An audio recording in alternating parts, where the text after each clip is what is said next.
kapuso, at ito na po ang aking second and last part ng webisode, The Deeper Julie Ann San Jose. And this time, mga questions naman po na pinadala ninyo ang sasagutin ko. So, okay, let's start with Angela Marie Astielo Almalvis. As one of the most influential stars of your generation, what do you fear most in terms of your career?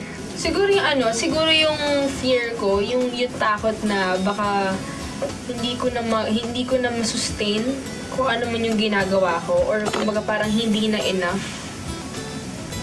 Tsaka mga haters, bashers. Hindi naman natin talaga kailangan i-please lahat ng tao kasi hindi naman talaga mangyayari yan. And lahat naman tayo may mga kanya-kanyang opinion. Basta ako, masaya ako na ginagawa ko yung trabaho ko, na nandito ako din sa showbiz kasi passionate ako about it. Okay, Earl Viel. Sino ba ang nagiging inspirasyon mo sa bawat awit na iyong inaawit? Simple lang. Of course, pamilya ko. Sila talaga. And supporters. Kay Mansueto. Hi Idol, sa lahat ng kanta mo, ano ang pinaka-paborito mo at bakit? Siguro sa latest album ko, Tulad Mo. I actually composed that song months ago. Yun yung pinaka-last na song before matapos yung album. It's about myself being in the limelight.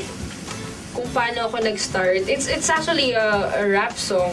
Kasi parang inisip ko na din na gusto ko rin na gawin yung rap song kasi mas gusto ko maraming nasasabi since yun, like, buhay ko naman yun. Nakasulat doon sa kanta yung mga ups and downs ko, kung paano ako nag-start, kung gaano ko kamahal yung trabaho ko, kung gaano ko passionate. Joy Huelma, what makes you happy? Joy! You make me happy!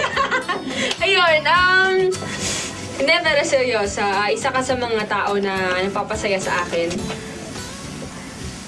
Ba? And of course, mga friends ko, family ko, syempre, supporters ko, at syempre, ikaw. Sherabi Galang. Ate Julie, sanay ka na ba mag-perform sa harap ng madaming tao? Oo. Sanay na talaga ako. Kasi ilang taong ko na rin ginagawa to eh. Pero of course, hindi yung mawala sa akin yung kaba.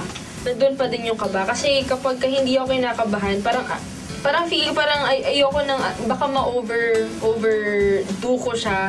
Or baka maging overconfident ako. Kasi ayoko din naman ng ganun, na parang maging komportable lang. Na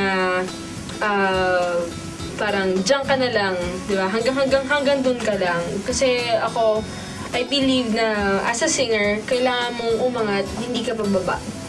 Or, di ba, kailangan mo i-sustain kung ano yung ginagawa mo. Or mas higitan pa yun. Sa J, Diretso, ano ang pinakamalaking pagsubok na dumaan sa iyong buhay at paano mo ito nalampasan? Isa sa mga pagsubok, yung pagtigil ko sa showbiz. Kasi nung una ayaw talaga ni Papa na nag-showbiz ako eh.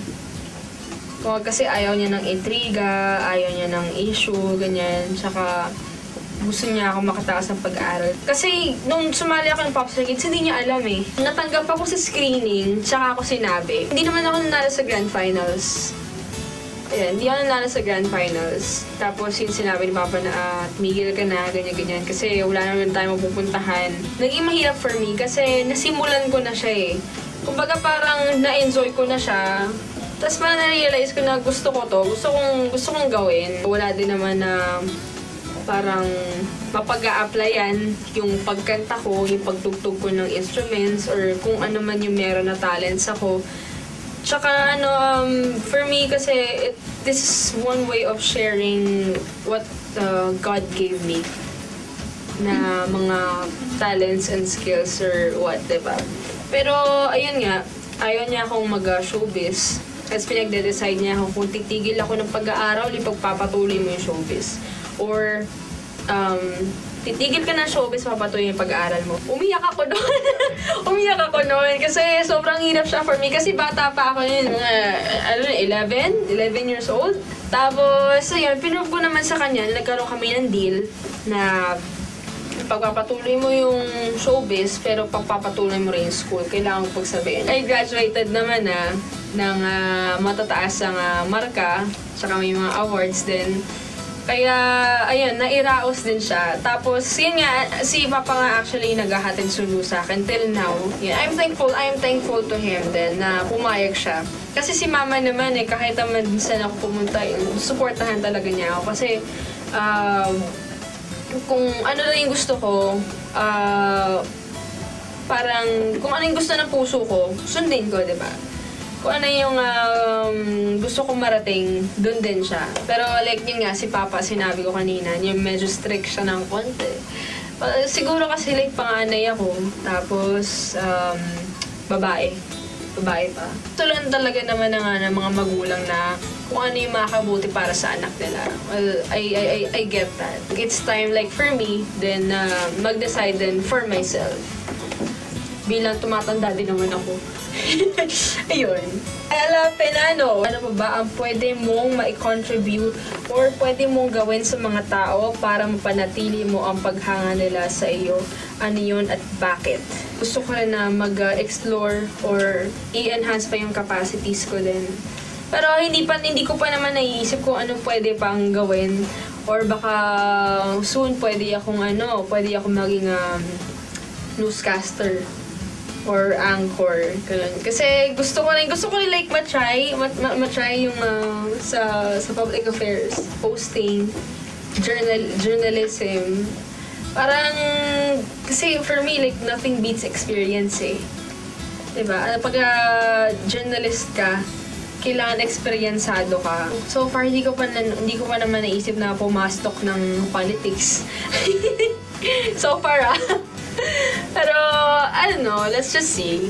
Mika, you, if given a chance to be a superhero for a day, who would you be and why? Siguro babaeng version ng Superman. Si Superman kasi nakakalipad siya, di ba? Tapos sisave niya yung mga tao. Tapos from up above, nakikita niya kung ano yung mga nangyayari. Parang nafe-feel niya. Tapos yun nga. Basta Superman. Kasi gusto ko lumipad. So, my experience lumipad. Maricar Sanggalang Besa. Julie, how do you balance your time between school and work? Time management for me is really important. Actually, nag-start ako mag-showbiz kasi nung second year high school. Tapos parang nung medyo nabigyan na rin ako ng opportunities, kaya naman dumadagdag na siya. Nababalance ko pa din naman. And as much as possible, kunwari kapag may mga rehearsals ako, dinadala ko yung libro ko kapag may test, ganyan. Kapag kunwari may absent ako, na-miss ako, kinakausap ko yung professor ko or yung teacher ko kung pwede akong humingi ng special quiz or project or whatever. Kinakausap ko naman sila na naiintindihan naman yun ng school. And thankful din naman ako na nabibigyan din ako ng consideration. Okay, at dito na po nagtatapos ang Deeper Julie Ann San Jose, mga kapuso. And I hope you enjoyed watching this webisode as much as I enjoyed doing it. And pwede pa rin po natin ituloy ang kwentuhan via Twitter at MyJapsMYJAPS and on Facebook. Also, catch me every Saturday on Marian and every Sunday on Sunday All-Stars at Pepito Manaloto po every Saturday po yan before po ng Marian. Please also get a copy of my newest album, Deeper. Available na rin po yan sa iTunes, sa lahat po ng record stores. Guys, thank you so much for joining me in this webisode at thank you rin po sa GMAnetwork.com, sa GMA Artist Center, sa GMA Records, and Status Salon. Ayun, maraming salamat po mga kapuso. Spread the love.